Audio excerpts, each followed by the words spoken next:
إلا بالله العلي العظيم.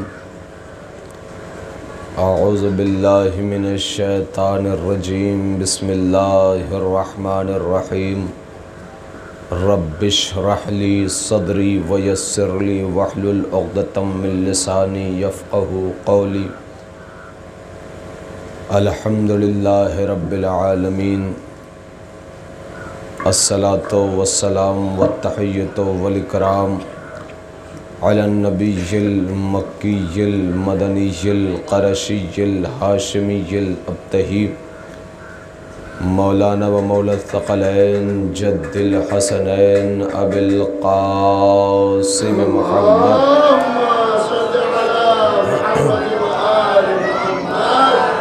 وآلہ الطیبین الطاہرین المعصومین المظلومین ولعنت اللہ علی اعدائہم وغاصب حقوقہم ومنکر فضائلہم ومصائبہم وولایتہم وشفاعتہم وطہارتہم وخلافتہم.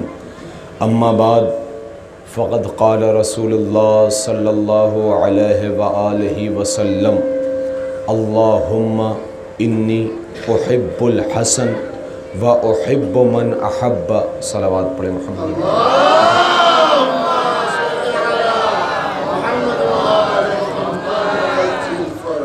آپ کے سامنے کچھ عرض کرنے سے پہلے گزارش گزار ہوں. ایک مرتبہ سورہ حمد اور 3 مرتبہ سورہ توحید کی تلاوت فرما کر غلام حیدر ابن کاظم حسین، حیدر حسین ابن کاظم حسین، بہار جہاں بیگم بنت تصدق حسین، شباب حیدر ابن محمد حیدر، حیدری بیگم و کلثوم بیگم بنت کاظم حسین کی روح کو ایصال فرما دیں.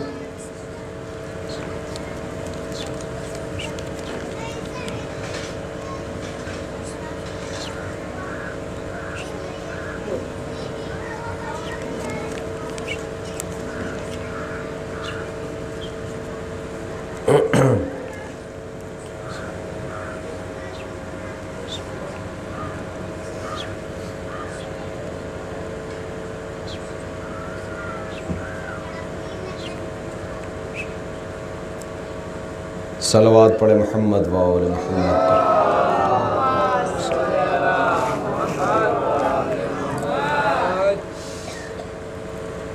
تمام تعریف اس اللہ کے لیے جس کی مدحت تک بولنے والوں کے تکلم کی رسائی نہیں ہے. نہ اس کے حق کو کوشش کرنے والے ادا کر سکتے ہیں، نہ اس کی نعمتوں کو گننے والے شمار کر سکتے ہیں، نہ ہمتوں کی بلندیاں اس کا ادراک کر سکتی ہیں، نہ ذہانتوں کی گہرائیاں اس کی تہ تک جا سکتی. اس کی صفت ذات کے لیے نہ کوئی معین حد ہے، نہ توصیفی کلمات ہیں، نہ مقررہ وقت ہے، نہ آخری مدت. اس نے پوری کائنات کو قدرت کاملہ سے خلق کیا اور پھر اپنی رحمت سے ہوائیں چلائیں اور زمین کی حرکت کو پہاڑوں کی میخوں سے سنبھال کر رکھا.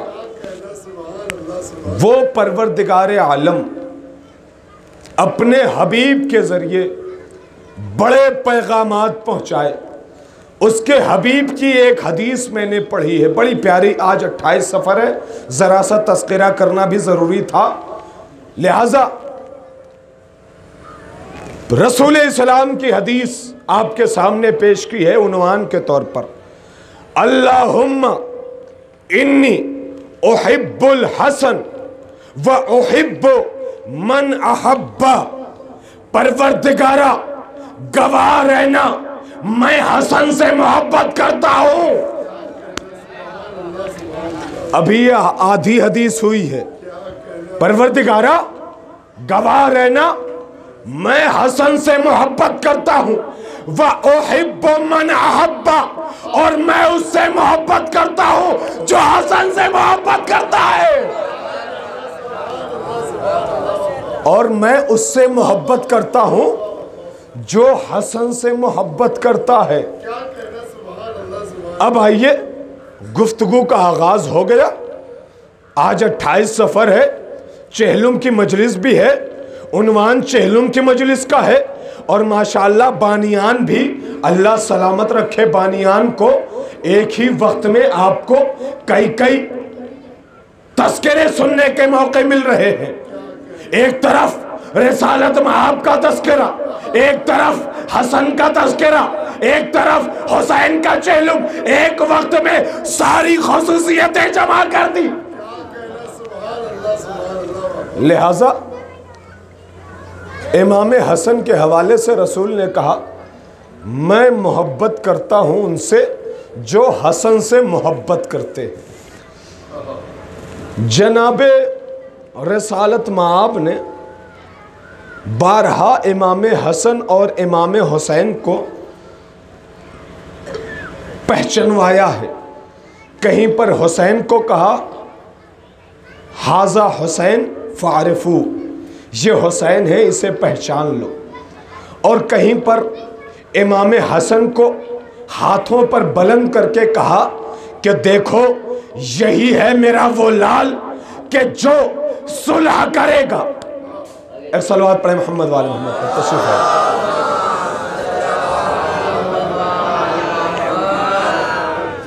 تو الگ الگ مقامات پر کہیں پر حسن کو پہچنوایا, کہیں پر حسین کو پہچنوایا, اور پہچنوا کر یہ بتایا کہ دیکھو میرے دونوں لال میں کوئی فرق نہیں ہے, تم کبھی فرق نہ سمجھنا. فرق اتنا ہے کہ ایک اسلام کی بقا کے لیے صلح کرے گا, ایک اسلام کی بقا کے لیے جنگ کربلا کرے گا. لیکن کوئی فرق نہیں ہے دونوں میں. وہ بھی اسلام کے لیے کرے گا, یہ بھی اسلام کے لیے کرے گا. اور رسالت مآب کا یہ بڑا نواسا, چہیتا نواسا, جس کا نام تاریخ نے امام حسن مجتبی لکھا ہے.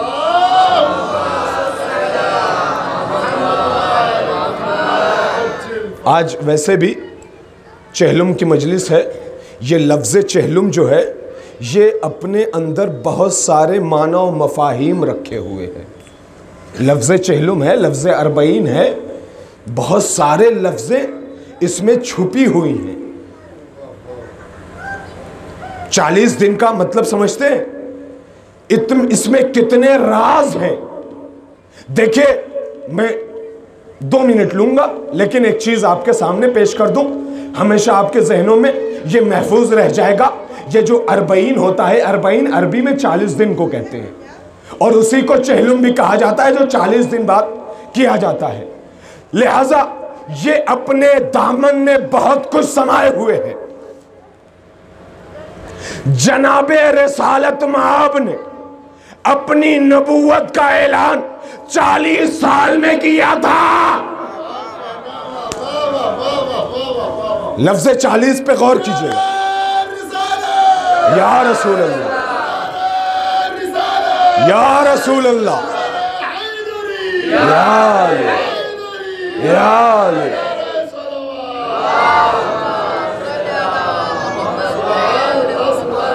40 سال میں اعلان نبوت کیا تھا.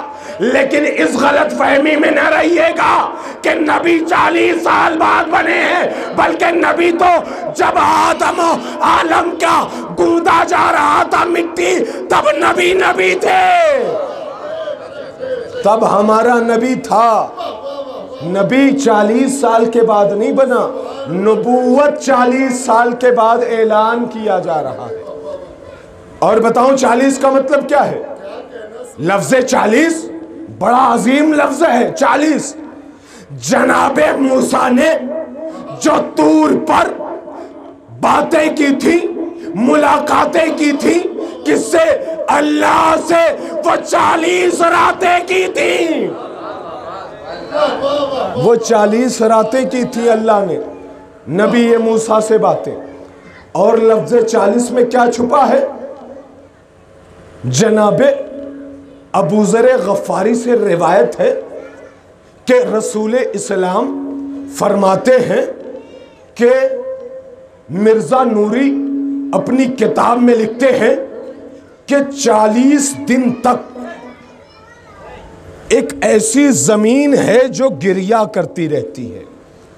40 دن تک ایسی زمین ہے جو گریا کرتی رہتی ہے. لوگوں نے کہا یا رسول اللہ وہ کون سی زمین ہے؟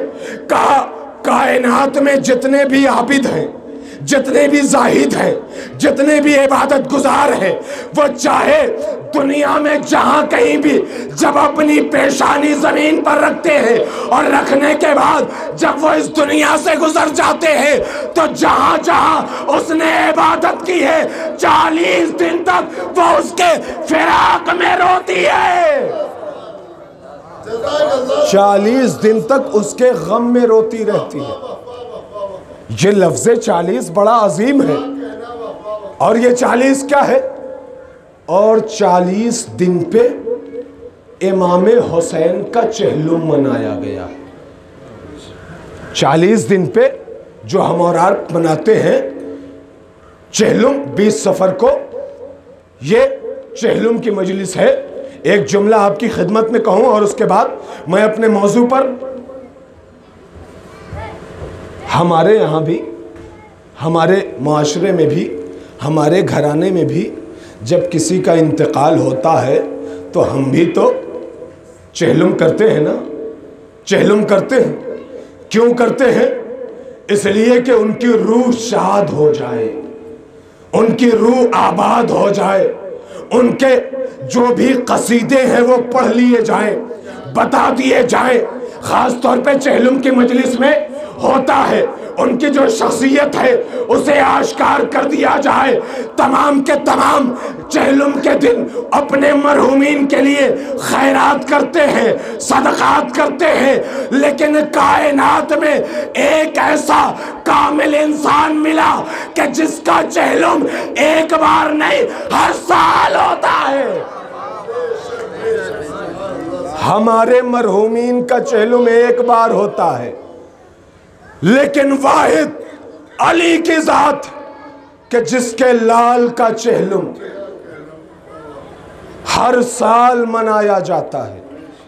اور ہمارے عزیزوں کا چہلم جب ہوتا ہے، جب ہمارے عزیزوں کا چہلم ہوتا ہے تو سینکڑوں لوگ آتے ہیں، دور دور سے آتے ہیں.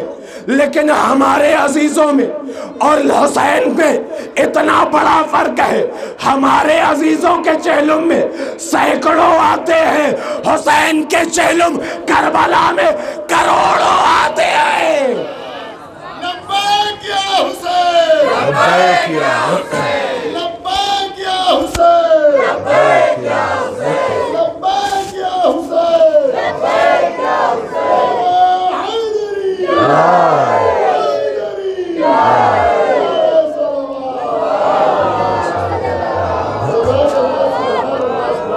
امام حسین کے چہلم میں کروڑوں افراد پہنچتے ہیں. یہ دلیل ہے اِنَّا لِقَتْلِ الْحُسَيْنِ حَرَارَةً فِي قُلُوبِ الْمُؤْمِنِينَ لا تبردو ابدا کی. اور وہی لوگ جا کر گواہی دیتے ہیں کہ ہاں ہمارے کلیجے میں حسین کے قتل سے ایک ایسی حرارت پیدا ہوئی جو کبھی ٹھنڈی نہیں ہوگی. اور ہمیں بھی پہنچنا چاہیے، کوشش کرنا چاہیے کہ ہم کربلا پہنچیں. کربلا کی زیارت کی بڑی عظیم ثواب ہے کربلا کی زیارت کا. لہذا حسین کا چہلم کروڑوں افراد جا کر کرتے ہیں. اور اس کی بھی ایک وجہ ہے. وجہ یہ ہے کہ ہمارا عزیز مرتا ہے تو ایک دن 40ویں پہ اس کے لیے تمام منقبتیں، تمام فضائل پڑھ لیے جاتے ہیں اور ایک ہی بار چہلم کر کے تمام کر دیا جاتا ہے. اور حسین کے غم میں جو ہر سال چہلم منایا جاتا ہے اس کی وجہ یہ ہے، بہت بڑی وجہ ہے. اس کی وجہ یہ ہے کہ ہمارا جب مرتا ہے تو اس کے جو فضائل ہوتے ہیں وہ محدود ہوتے ہیں. حسین کے فضائل لامحدود ہیں.